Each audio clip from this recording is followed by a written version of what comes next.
Hello everyone, good morning to all. कैसे हैं प्यारे बच्चों? आई होप आप बहुत अच्छे होंगे और अपना ख्याल रख रहे होंगे, साथ के साथ पढ़ाई को बहुत अच्छे ढंग से कर रहे होंगे। सो डियर स्टूडेंट्स, आज के इस वीडियो लेक्चर में हम आपके लिए लेके आए हैं हाउ टू ड्रॉ FBD यानी free body diagram. But before that, जैसे कि हम लोगों का ट्रेडिशन है, एक बार रिकैप कर लेते हैं ना सारे लेक्चर्स में अभी तक हम लोगों ने क्या पढ़ा है। तो जैसे कि हम लोगों को पता है, एनएलएम में हम बात करने वाले हैं फोर्स।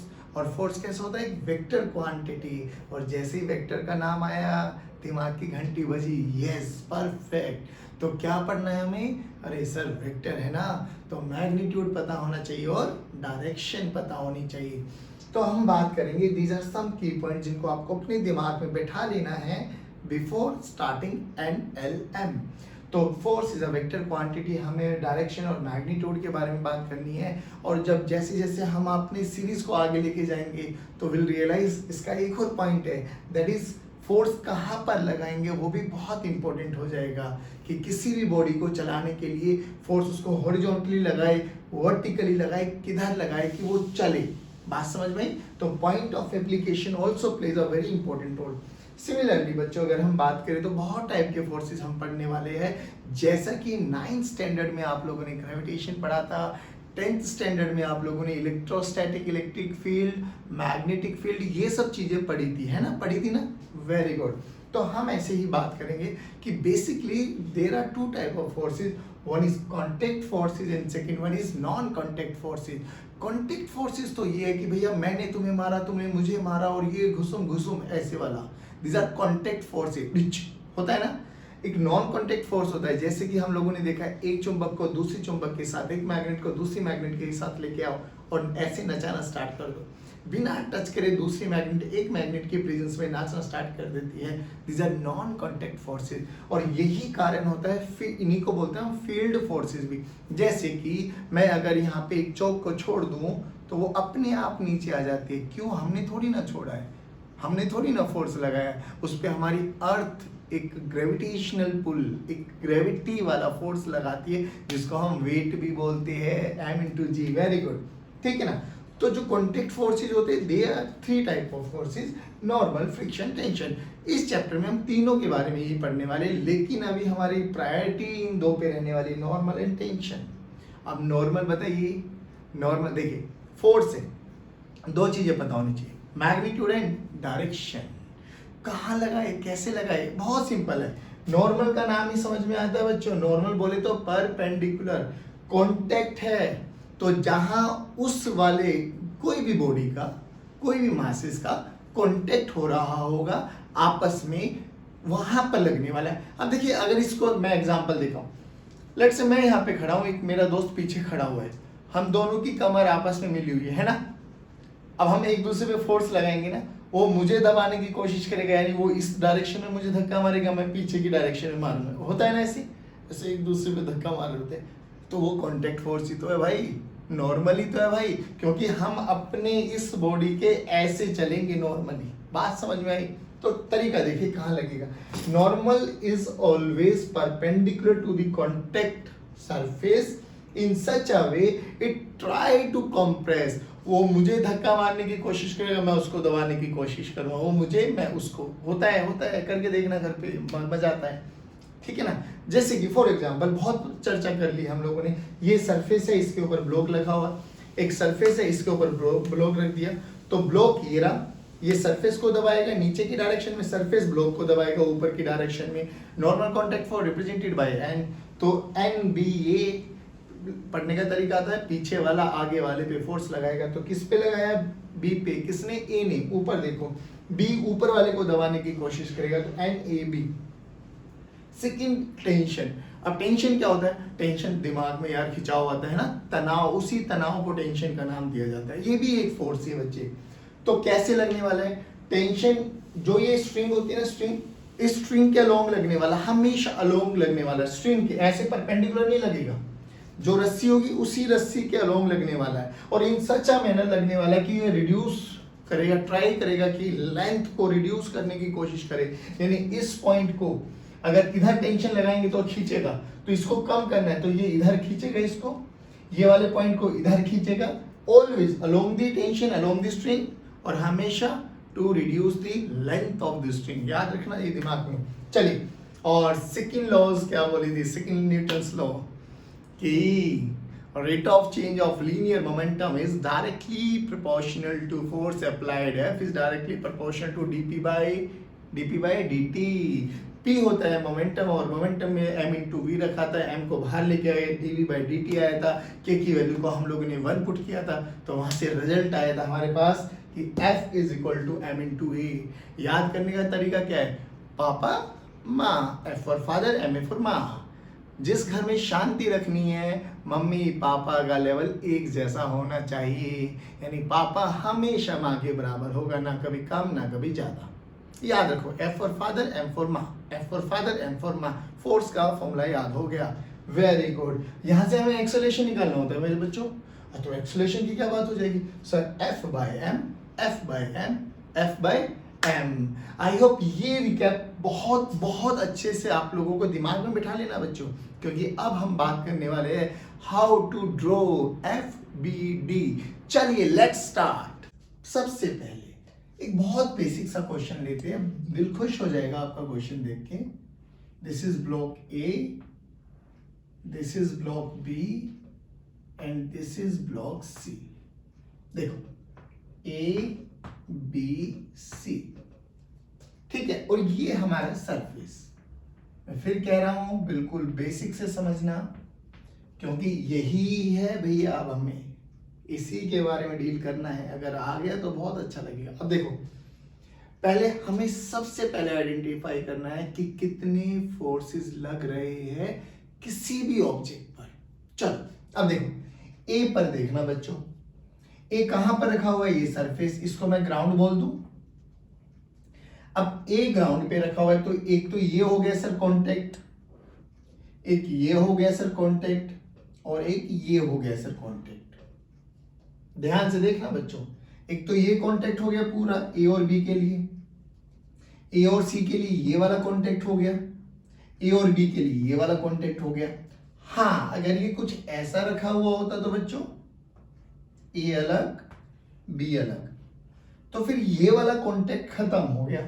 कौन सा कांटेक्ट बचा, ये वाला बस, और ये वाला। चलो पैरेलली कर लेते हैं। चलिए अब एक बात बताइए, this is A, this is B, this is ground.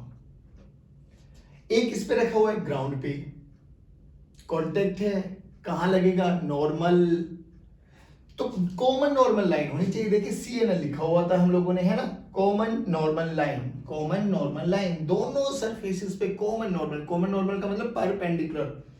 Sir इस पे भी परपेंडिकुलर हमें बनाना आता है, इस पे भी, तो ये आ गई हमारे पास CNL। चलिए ये तो समझ में आ गया कि ये इस ऐसे लगने वाला है, इस लाइन के क्रॉस लगने वाला है। अब एरो डायरेक्शन किधर, ऊपर की डायरेक्शन में लगे, नीचे की डायरेक्शन में लगे, तो याद क्या करना है, हमेशा ऐसा लगेगा कि ये कंप्रेस करेंगे एक चीज एक दूसरे को। तो ए को ग्राउंड को कंप्रेस करना है, ए को ग्राउंड को धक्का मारेगा नीचे, किस पे, ग्राउंड पे। और वेरी गुड, तो देखो देखो देखो देखो, ए ने धक्का मारा नीचे, नॉर्मल किस पे लगा, ग्राउंड पे लगा। किसने लगाया, ए ने लगाया, NGA। ओके सर, अब क्या करेगा, ground ground ground ground block को ऊपर की तरफ धक्का मारेगा ना, कंप्रेस करेगा। वेरी गुड, लो जी, तो ये आपके पास आ गया and normal on A by ground. चलो चलो चलो चलो बनाइए इसका जल्दी जल्दी। सर ये तो कॉमन नॉर्मल लाइन आ गई, ये नीचे आ गया NGB, ये ऊपर आ गया NBG। आई होप ये तो समझ में आ गया। चलिए अब इधर देखिए, तो सिमिलरली इस ए पर, एक तो देख ए पर देखो, ऊपर की डायरेक्शन में लगा हमारा NAG, नीचे ए ने लगाया NGA, ठीक है। अब इन पे देखो, इन पे ये common normal, this is contact surface, और इस कॉन्टेक्ट पे ये नॉर्मल आया ना बच्चों। अब कौन किधर, ए ने इधर लगाना है, बी को धक्का मारना है, तो NBA। बी क्या करेगा, इधर धक्का मारेगा ए को, NAB। अभी अभी अभी सुनना सुनना, चलो एक ये कॉन्टेक्ट आ गया। अब ये कॉन्टेक्ट है तो ये क्या करेगा, ये सी को ये नॉर्मल, सी नीचे धक्का मारेगा, ए ऊपर धक्का मारेगा, तो एन सी ए, और ये क्या हो जाएगा बेटा एन ए सी। क्या सर बस यही फोर्सेस लगे? ना ना ना ना मुन्ना, ऐसा नहीं। क्यों?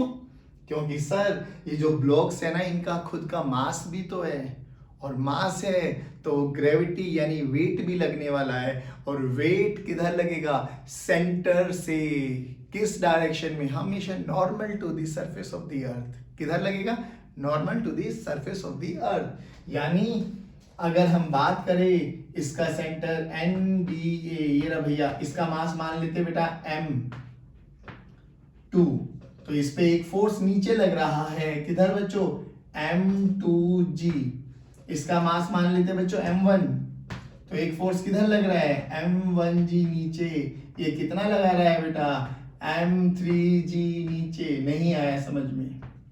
ये तो हम लोगों ने फोर्स लगा लिए। देखिए कोई स्ट्रिंग वाला फोर्स तो है नहीं, यानी टेंशन तो आएगी नहीं, तो दो ही फोर्स रहेंगे, एक तो कांटेक्ट फोर्स और एक वेट। हमें दोनों का मैग्नीट्यूड और दोनों की डायरेक्शन, पॉइंट ऑफ एप्लीकेशन लगाना आना चाहिए। चलिए आ गया। अब हमसे बोला गया, लेकिन हम बात करने वाले फ्री बॉडी डायग्राम। अब बोला गया, अब देखो सब पे हमें पता लग गया कितने फोर्स लग रहे हैं। हमसे बोला गया फ्री बॉडी डायग्राम बनाओ ए का। किसका बनाना है? ए का। तो क्या करो बच्चों, जिसका भी फ्री बॉडी डायग्राम बनाना है ना, उसको सिस्टम से अलग कर लो। Now this is system. System से क्या कर लो? बिल्कुल अलग कर लो। उस पे देखो, उस पे कितने फोर्स लगे, उसने किस पे लगाया इससे कोई मतलब नहीं, उस पे कितने लग रहे हैं वो मतलब है बस। क्या मैंने किस पे लगाया? अगर मेरा फ्री बॉडी डायग्राम बना रहे हो, मैं किस पे लगा रहा हूं वो मैटर नहीं करता, मुझ पे कौन लगा रहा है वो वाले फोर्सेस मैटर करते हैं। ध्यान से सुनना जो मैंने स्टेटमेंट बोली है। हाँ अब करें, चलो सर ये रहा ए, तो चलिए जी करते हैं, स्टार्ट करते हैं। अब हमने बनाया ये, हमने बना दिया ए। ये देखो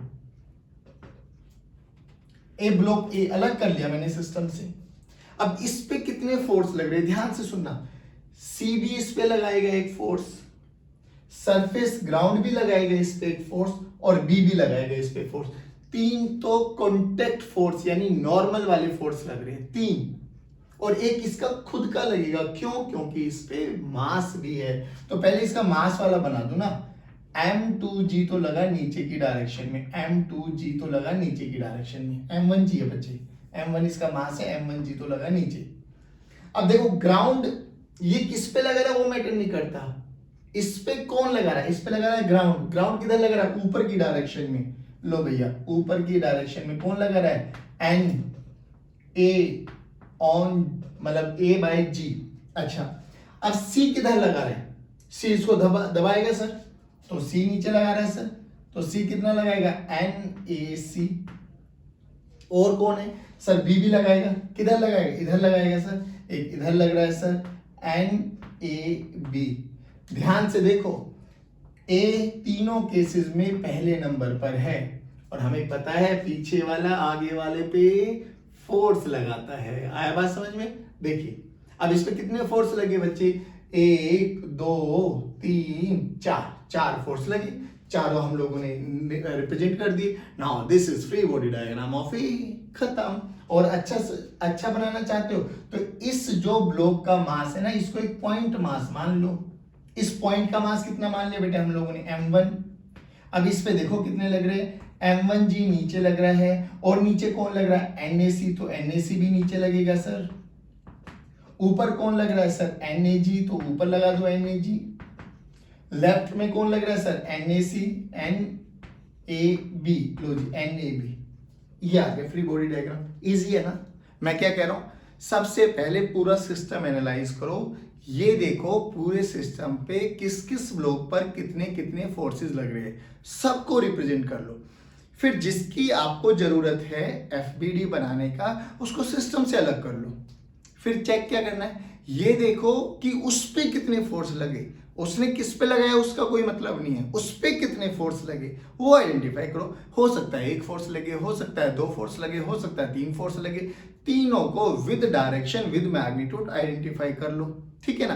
फिर उस ब्लॉक को एक पॉइंट मास मान के आइडेंटिफाई कर लो, क्वेश्चन सोल्व, इजी बन जाता है। अब देखिए अगर हमसे बोला जाए, बिल्कुल कॉमन सेंस की बात है कि ये ब्लॉक है भाई, तो ब्लॉक तो भाई सरफेस पे चलेगा ना बच्चे, ऐसे, ये अगर सरफेस है ये तो या तो ऐसे चलेगा या ऐसे चलेगा, यानी ये तो पॉजिटिव एक्स चलेगा या नेगेटिव एक्स चलेगा। कभी ऐसा देखा ब्लॉक ऊपर चल रहा है अपने आप ही, हवा में चलता दिखाई दे रहा है? नहीं देखा ना कभी भी। अब ये बताओ इसको चलाने के लिए कौन सा फोर्स रिस्पॉन्सिबल है? तो हमने देखा, ध्यान से देखो, जो कि ये ऊपर नीचे तो नहीं जाने वाला ना ये सरफेस के नीचे जाएगा ना ये सरफेस से ऊपर जाएगा। ब्लॉक रखा हुआ है, लेट्स से ये चौक रखी हुई है, तो ये तो या तो ऐसे घूमेगी या ऐसे आएगी, तो ये ऊपर नहीं जाती हुई दिखाई देगी ना नीचे, इस हाथ में सरफेस में नीचे प्रेस होती दिखाई देगी। तो अब हमें समझ में आ गया कि सर इसको मूव कराने के लिए तो ये NAB रिस्पॉन्सिबल रहेगा। कौन रहेगा? NAB।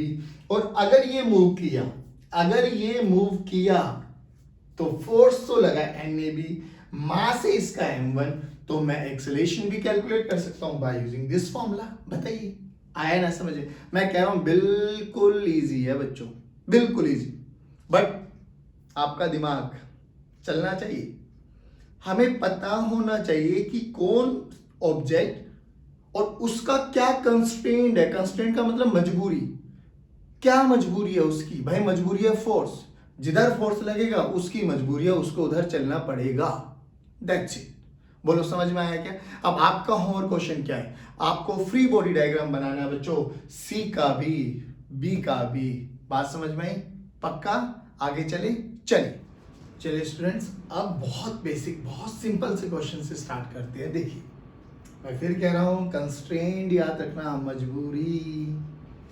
अब इस ब्लॉक की क्या मजबूरी है सर इस ब्लॉक पे कोई भी बंदा 20 न्यूटन के फोर्स से इसको धक्का मार रहा है, तो मजबूरी क्या है कि इसको चलना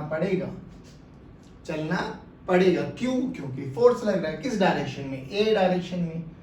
तो इस ब्लॉक का क्या कंस्ट्रेंट है? ये किधर जाएगा? Right, left, up, down. जल्दी कमेंट बॉक्स में लिखिए, राइट, लेफ्ट, अप, डाउन। अरे सर ये तो इसी डायरेक्शन में जाएगा। बिल्कुल, अगर जाएगा तो बोला गया what is the acceleration of this block. तो सर एक्सेलरेशन का फॉर्मूला क्या है? एक्सेलरेशन का formula F by m। Magnitude के बारे में बात कर लेंगे बच्चों हम लोग। चलिए, तो F कितना है? 20, m कितना है बच्चों? 10, तो ये कितना आ गया? 2 मीटर पर सेकेंड स्क्वायर। बड़ा सिंपल सा क्वेश्चन। अब ये थोड़ा सा अलग वेराइटी का क्वेश्चन। अब मैंने ब्लॉक को ऐसे धक्का नहीं मारा, अब मैंने ब्लॉक को ऐसे समझिए कैसे, ये ब्लॉक है, अब इसको ऐसे धक्का मारो, ऐसे। फिर इसका क्या कंस्ट्रेंट है? सर कंस्ट्रेंट तो इसका ही है, फोर्स लगेगा और चलेगा ना, तो ये इस हॉरिजॉन्टल के अलोंग ही चलने वाला है सर। लेकिन वो वाला फोर्स, जैसे इस केस में तो 20 न्यूटन फोर्स साफ साफ दिखाई दे रहा था कि वो 20 न्यूटन से चलने वाला है। इस केस में क्या वो 10 न्यूटन है? ये किलोग्राम गलत लिख दिया। ये क्या 10 न्यूटन है या 10 न्यूटन से कम होने वाला है? तो सर उसके लिए हमें रेजोल्यूशन आना चाहिए। अब देखो रेजोल्यूशन हमें समझ में आता है बच्चों, ये ब्लॉक है, इस पे ये 10 न्यूटन इधर लग रहा है, तो क्यों ना इसको 10 न्यूटन को नीचे लेके आया जाए। बात समझ में आ गई ना? मोबिलिटी का यूज करके उठाओ, यहाँ पे लेके आ जाओ। अब अगर ये 37 डिग्री है, अगर ये वाला 37 डिग्री है, तो ये भी 37 डिग्री होगा, वर्टिकली अपोजिट एंगल। और ये कितना है? 10 न्यूटन।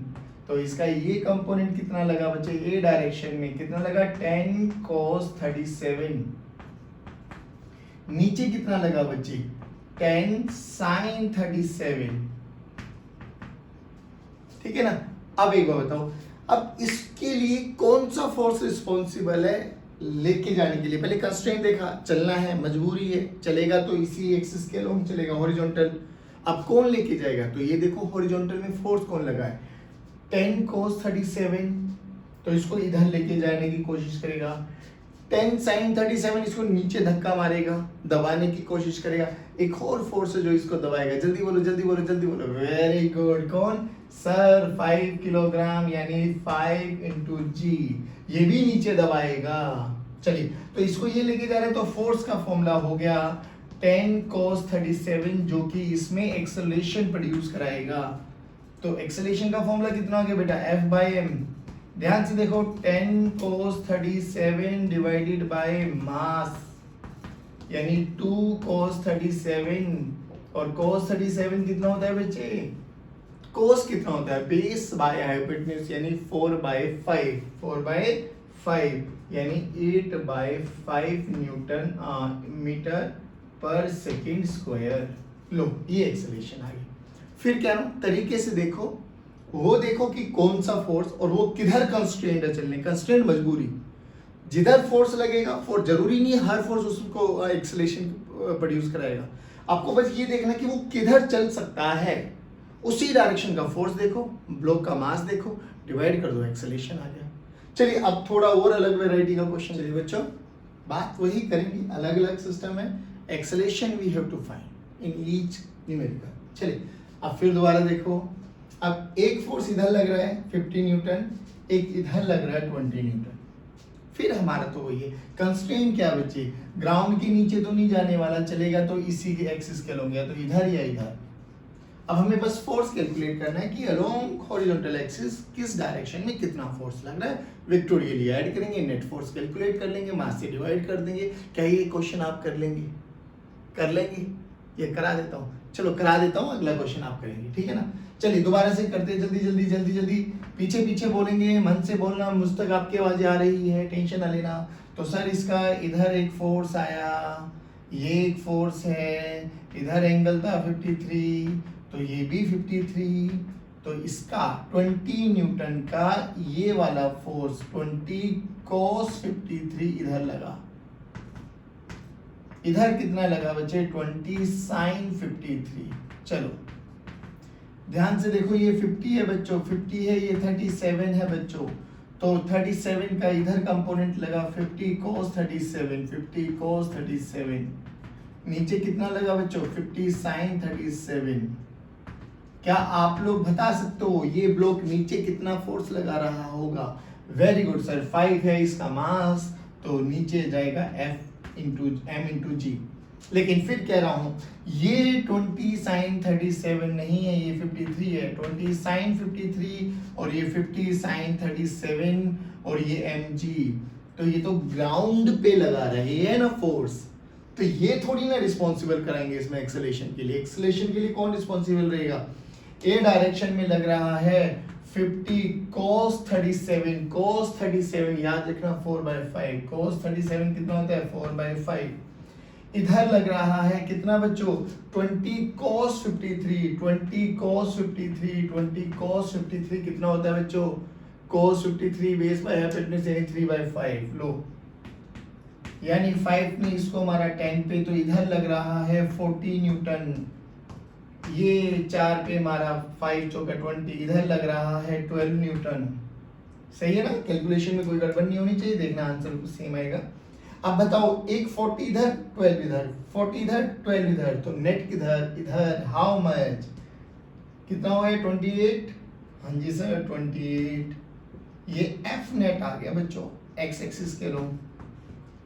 कितना कितना कितना मास है सर? 5 किलोग्राम मास है सर। तो एक्सेलरेशन कितना आ गया बच्चों? 28/5 मीटर पर सेकेंड स्क्वायर। बोलो जी, बोलो बोलो जल्दी बोलो। आया समझ? पक्का पक्का। एक बार दोबारा देख लीजिए। हमने क्या किया बच्चों? एक फोर्स रहे, एक फोर्स रहे, एक इसका वेट था।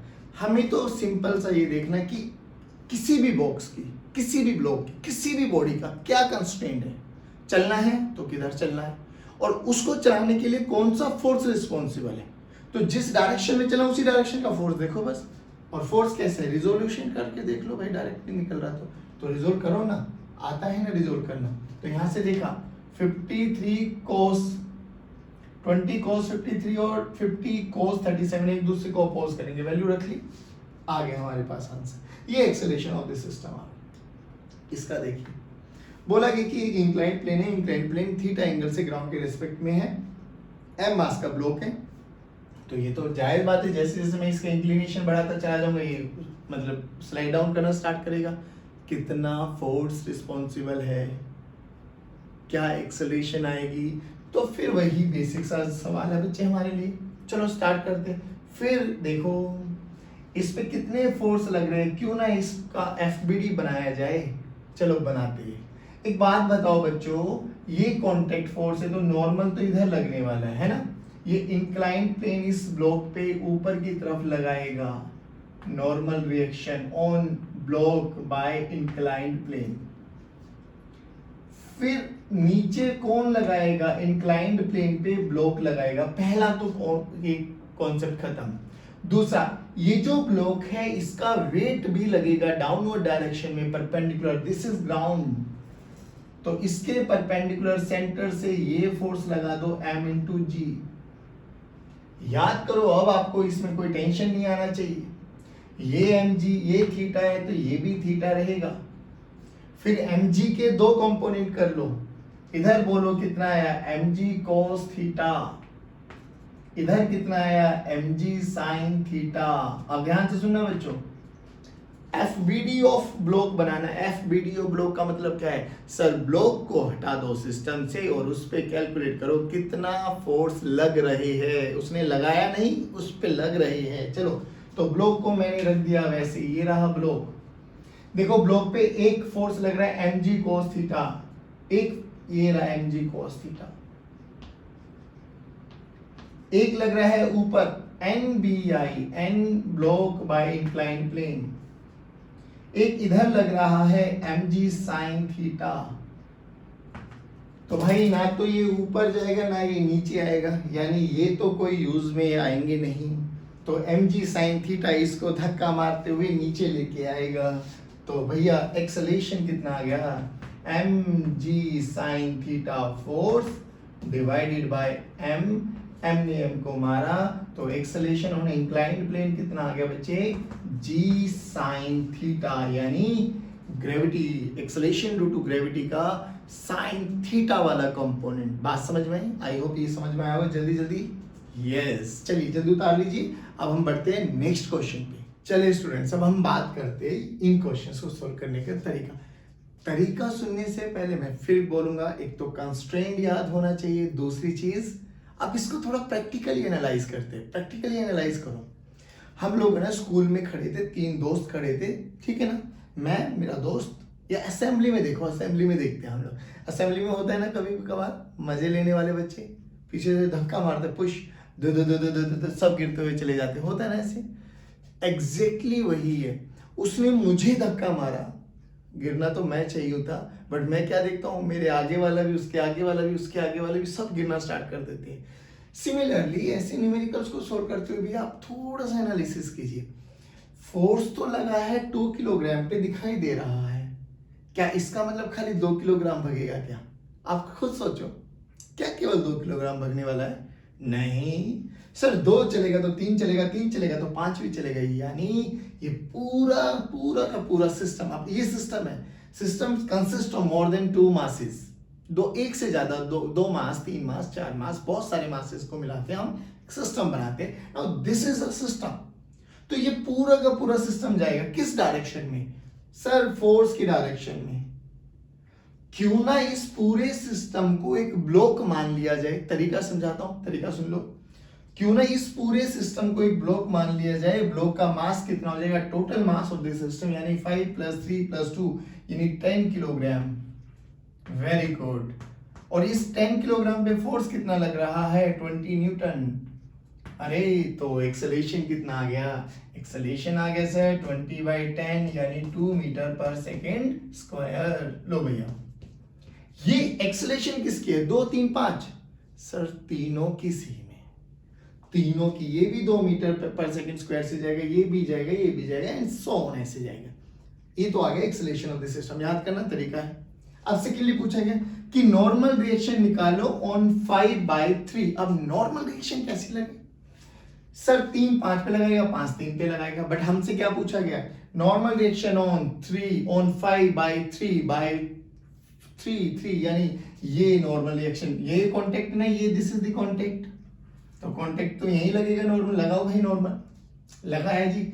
ये किधर लगेगा N5 3 और N3 5। अब एक बात बताओ बच्चे, यहां से हम लोगों ने एनालाइज कर लिया कि तीनों ब्लॉक की एक्सेलेरेशन जो होगी ना वो 2 मीटर पर सेकेंड स्क्वायर होगी, तो क्यों ना सर इसका फ्री बॉडी डायग्राम बनाया जाए इसका। अब देखो फ्री बॉडी डायग्राम आता है यस सर। ए नीचे लगाएगा, एक ग्राउंड लगाएगा ऊपर, तो ये मैंने 5 किलोग्राम वाला मास यहाँ पे बना दिया। 5 किलोग्राम एक तो नीचे लगेगा बच्चे M×G, एक ये इधर लगा रहा है बच्चे कौन N5 3, और एक सरफेस यानी ग्राउंड लगाएगा ऊपर की तरफ N5 ग्राउंड। अब सोचो इसकी मजबूरी, अच्छा ये चल किधर रहा है, इधर कितनी एक्सेलेरेशन है सर, कितना है बच्चे 2 मीटर पर सेकेंड स्क्वायर। अब बच्चों एक बात बताओ, क्या ये और ये इसको ऊपर नीचे लेके जाएंगे क्या? नहीं सर, ये तो सीधा जा रहा है, तो who is responsible sir N5 3, ये तो नॉर्मल फोर्स रिस्पॉन्सिबल है। तो लगाओ ना बच्चे नॉर्मल फोर्स का फॉर्मूला बोलो। फोर्स का फॉर्मूला पापा माँ के बराबर होता है m बोले तो 5 बोले तो 2 into acceleration into mass, this is equal to 10 newton. यानी नॉर्मल रिएक्शन कितना आ गया बच्चों, normal reaction on 5/3 is 10 newton. जल्दी बताइए क्या समझ में आया क्या? सभी बच्चे बोलेंगे वेरी गुड। चलिए अब इस क्वेश्चन से पहले अभी इस क्वेश्चन से पहले हम लोगों ने क्वेश्चन किया था, एक ब्लॉक को जिसका मास m था इंक्लाइंड प्लेन पे निकाला था, एक्सेलेरेशन कितना आया था g sin थीटा, कितना आया था g sin थीटा। अब सेम वही पूछा गया है हमसे कि इस पूरे सिस्टम की एक्सेलेरेशन निकालो पहले तो, ठीक है सर। फिर बोला गया इनके बीच में लगने वाला नॉर्मल रिएक्शन फोर्स निकालिए। अब देखो फिर वही तरीका, क्यों ना जैसे ये एक पूरा सिस्टम मान लिया था, इसको भी मैं पूरा एक सिस्टम मान लो सर। कितना मास है 1 + 2 3 किलोग्राम, यानी मैं ऐसे कर सकता हूं ना सर कि यहाँ पर एक 3 किलोग्राम का बॉक्स या ब्लॉक रख दूं, थीटा एंगल पर है, तो इसका एक mg नीचे लगेगा यानी 3g नीचे लगेगा, ये भी थीटा हो जाएगा, ये 3g sin थीटा इधर होगा बच्चों, और ये 3g cos थीटा नीचे होगा। मेरे प्यारे बच्चों ये सब चीजें अब आपको आना चाहिए, बहुत बेसिक है। अब बताइए ये किधर इसका कंस्ट्रेंट इधर है, ये आना इधर चाहता है सर, तो एक्सेलेरेशन इसका इधर ही आएगा, कितना आना चाहिए चलो सर देखते हैं। फोर्स तो ये रहा सर 3g sin थीटा, तो F this is equals to m/a। F कितना है बच्चों 3g sin theta, how much 3g sin theta, mass कितना है बच्चे 3 × a, 3 ने 3 को मारा तो a की वैल्यू। अरे सर ये क्या देख रहे हैं हम कि एक्सेलेरेशन तो पहले वाले केस के बराबर है g sin थीटा, यानी मैं लिख सकता हूं कि अगर मेरा ये वाला सरफेस फ्रिक्शनलेस है, फ्रिक्शनलेस, तो चाहे उस पे कितना भी मास क्यों ना रखा जाए, कितना भी मास क्यों ना रखा जाए, एक्सेलेरेशन इज इंडिपेंडेंट ऑफ मास। यानी चाहे यहाँ 10 किलोग्राम रख दूं, 15 किलोग्राम रख दूं, 1 किलोग्राम रख दूं, आधा किलोग्राम रख दूं, एक्सेलेरेशन तो अभी भी हर केस में क्या रहेगी g sin थीटा, क्या रहेगी g sin थीटा। लेकिन हमसे क्वेश्चन ये थोड़ी ना पूछा गया, क्वेश्चन तो क्या पूछा गया कि नॉर्मल रिएक्शन बताइए इनके बीच में। अरे ये N21 पूछ लिया, इसको 1 2 मान लो, इसको 1 मान लो, तो N21 बोले तो 1 ने 2 पर किधर लगाया, तो 1 ने 2 पर इधर लगाया होगा, है ना। वो 2 1 पूछा है, 1 2 पूछा है, कुछ भी पूछे निकालने की कोशिश करते हैं। अच्छा एक बात बताइए, बिल्कुल बेसिक चर्चा करेंगे, क्यों ना जो ये 1 है 1, इसको एनालाइज करो, खाली 1 को एनालाइज करो, 1 को एनालाइज करो, करते हैं सर। अब इस 1 का अगर मैं फ्री बॉडी डायग्राम बनाऊं, देखना ध्यान से, क्या निकालना है 2 1 निकालना है, 2 1 को बना लेते हैं जो मर्जी। आप देखो बिल्कुल बेसिक समझना बच्चों, 2 1 का इधर देखो ये 2 किलोग्राम रहा, 1 2 पर नॉर्मल रिएक्शन ए डायरेक्शन में देगा, ए हमें फ्री बॉडी डायग्राम का मतलब समझ में, जिसका बना रहे हो उस पे फोर्स देखो कितने लग रहे हैं। चलो तो इसने इस पे फोर्स लगाया हुआ ए डायरेक्शन में, यही तो है हमारा N21, ठीक है ना। चलिए तो इधर तो लगा N21, ठीक है। हाँ, इसकी एक्सेलरेशन कितनी है, जी साइन थीटा, अभी निकालिए भैया, जी साइन थीटा, ठीक है सर। इस पे mg यानी 2g नीचे लगेगा भाई, m इंटू जी, ये थीटा है भैया, तो ये भी थीटा है भैया, यानी ये 2g cos थीटा आ गया भैया, ये 2g साइन थीटा आ गया भैया, यही है ना। देखो 2g साइन थीटा इधर और n उधर, एक फोर्स इधर एक फोर्स इधर, तो नेट फोर्स कितना बना, F नेट कितना बना बच्चों, जो F नेट होगा वही मास इंटू एक्सेलरेशन के बराबर आ जाएगा मेरे बच्चों। F नेट देखिए कितना बना बच्चे, 2g साइन थीटा, क्योंकि इसकी टेंडेंसी नीचे की डायरेक्शन में, तो 2g साइन थीटा ज्यादा है, तो 2g sine theta minus N21, this is equal to m कितना है बच्चे 2, मास इसका 2 है, 2, इस पूरे सिस्टम की एक्सेलरेशन कितनी है, अभी निकालिए सर, g साइन थीटा यानी 2g साइन थीटा। ध्यान से देखो 2g साइन थीटा ने 2g साइन थीटा को मारा, तो normal reaction on 2 due to 1 कितना आया, 0। Very important result. अब देखो यहां से वही चीजें प्रूव कराऊंगा, याद है जब मोशन अंडर ग्रेविटी MUG पढ़ रहे थे, तो क्या बोला था कि एक टावर पे खड़ा करके एक बच्चे को उसके ऊपर हाथी को बिठा के छोड़ दिया जाए, तो बच्चे को हाथी वेटलेसनेस कंडीशन में फील होगा। क्यों होगा, रीजन बताओ। क्योंकि दोनों ही मोशन अंडर ग्रेविटी से पढ़ रहे थे, दोनों पे ही एक्सेलरेशन जी लग रहा था, दोनों का रिलेटिव एक्सेलरेशन जी 0 था, याद है। सेम इधर देखो, नॉर्मल रिएक्शन N21 0 है, तो N12 भी कितना होगा, 0।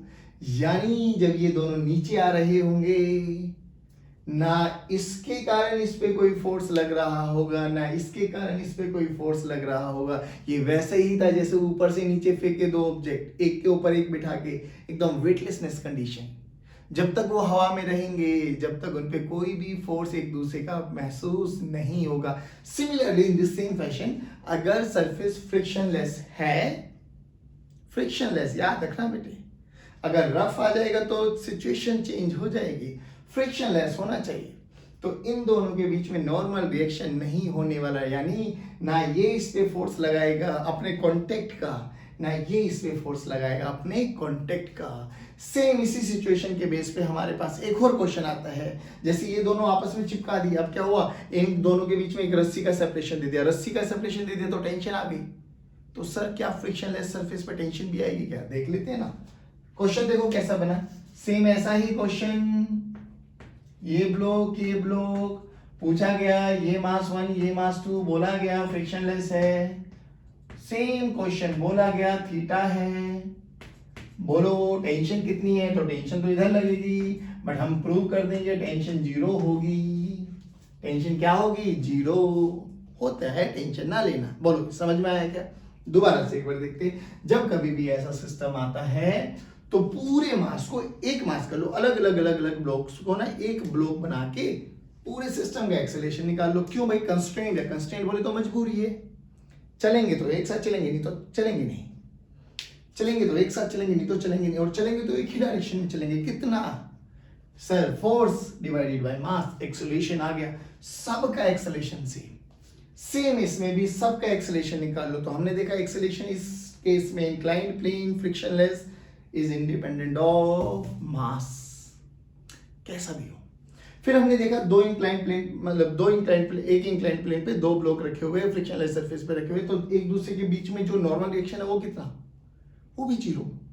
यानी जब ये चल रहा होगा, ये भी जी साइन थीटा से चल रहा होगा, ये भी जी साइन थीटा से चल रहा होगा, तो ये एक दूसरे पे कोई भी नॉर्मल रिएक्शन फोर्स नहीं लगाने वाले। ये सेम ऐसा ही सिचुएशन बनेगा जब आपने मोशन अंडर ग्रेविटी में एक बच्चे के ऊपर हाथी को बैठा के छोड़ दिया था।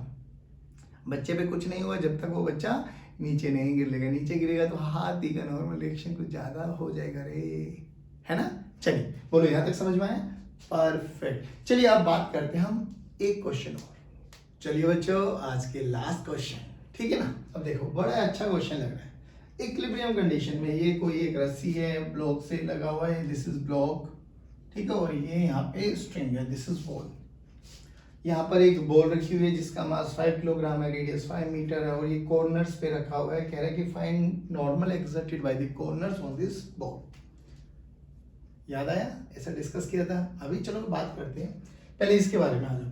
तो ये तो बड़ा सिंपल है सर, एक mg नीचे लगेगा m इंटू जी, रस्सी एक है, टेंशन T1 मान लेते इधर, T1 मान लेते इधर, सेम रस्सी में सेम टेंशन रहेगी, रस्सी चेंज T2 ऊपर T2 नीचे। लो जी, अब क्यों ना इस T2 के दो कंपोनेंट किए जाए, one is along vertical direction and one is along horizontal direction. हमें T1 T2 टेंशन ही निकालनी है। तो दिस इज 37 डिग्री, तो this is also 37 degree alternate interior angle. तो T2 का ये वाला कंपोनेंट गया T2 cos 37, ठीक है ना बच्चों, और ये वाला कंपोनेंट गया T2 sin 37। क्यों ना इस ब्लॉक का FBD बनाया जाए। ध्यान से देखना, FBD ऑफ दिस ब्लॉक अगर मैं बात करूं तो इधर लग रहा है T1, ऊपर लग रहा है T2 cos 37, जो कि ब्लॉक हमारा इक्विलिब्रियम कंडीशन में है। तो हमें समझ में आ गया कि राइट में लगने वाला force must be equal to left में लगने वाला फोर्स, ऊपर लगने वाला force must be equal to नीचे लगने वाला फोर्स। यानी मैं इनको कंपेयर कर दूं, बस काम खत्म। T2 cos 37 मैं नहीं करूंगा, आप लोग करेंगे भाई, मैं नहीं करूंगा। mg T1 this is equal to T2 sin 37। लो भैया, दो इक्वेशन दो वेरिएबल।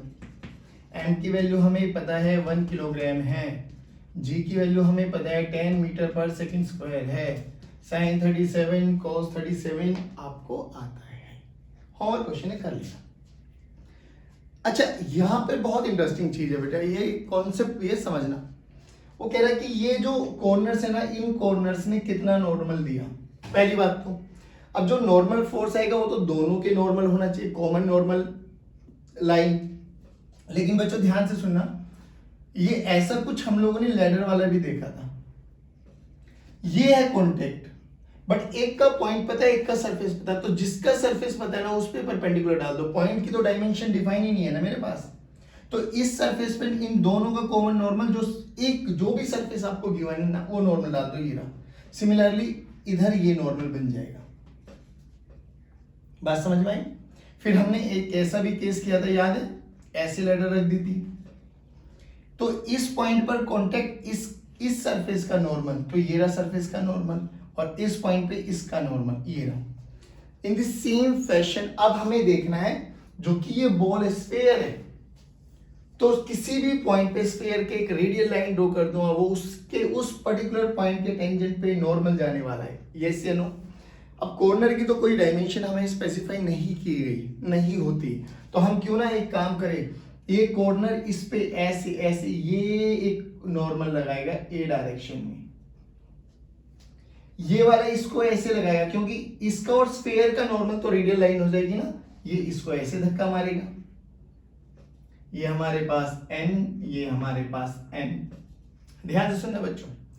और अच्छा, अब एक बात और बताओ, ये रेडियस 5 मीटर गिवन है, हमें और कुछ नहीं गिवन है, बट हमें ये पता है रेडियस 5 मीटर है, तो ये तो रेडियस ही बना 5 मीटर।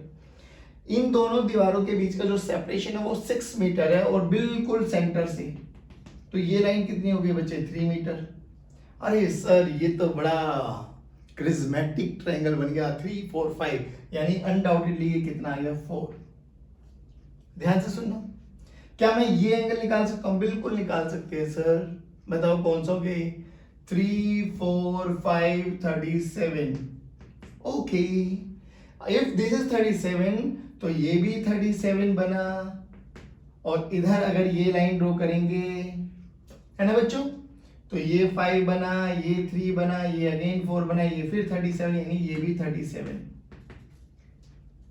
अब इस स्फीयर का ये सेंटर जो पॉइंट है O, इस O का फ्री बॉडी डायग्राम बनाते हैं। अब इस O पे देखो, mg तो नीचे लग रहा होगा, यानी 5g, यहां से 37 डिग्री पर, ये 37 पर एक नॉर्मल इधर लग रहा है, सिमिलरली 37 पे एक नॉर्मल इधर लग रहा है।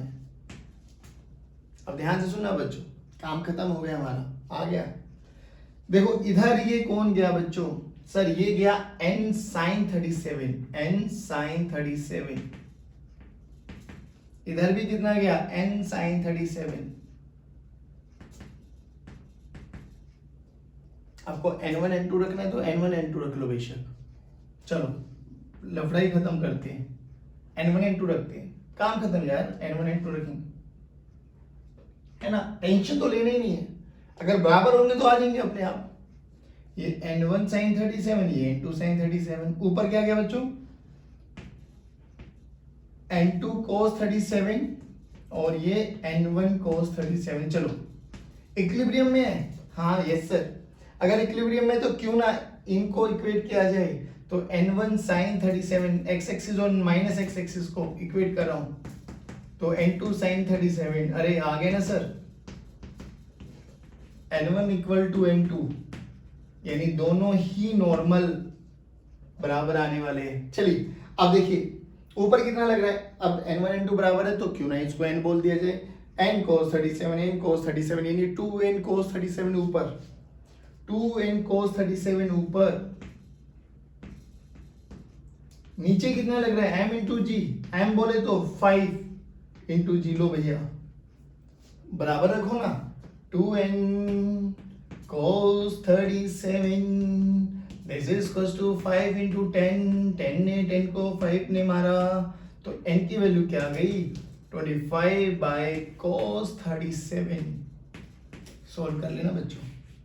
आई होप आज का लेक्चर बड़ा ही इंटरेस्टिंग रहा होगा और फुल ऑफ कॉन्सेप्चुअल था, आपका लॉजिकल दिमाग खोलना था, बस मेन मकसद ये था कि कंस्ट्रेंट समझो, क्योंकि कल के लेक्चर में हम कंस्ट्रेंड मोशन पढ़ने वाले, again a very important very typical जो पार्ट हम पढ़ने वाले मंडे को, तो be mentally prepare for that.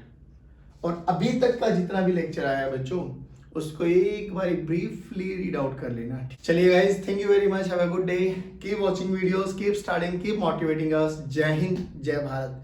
पढ़ते रहिए, मुस्कुराते रहिए।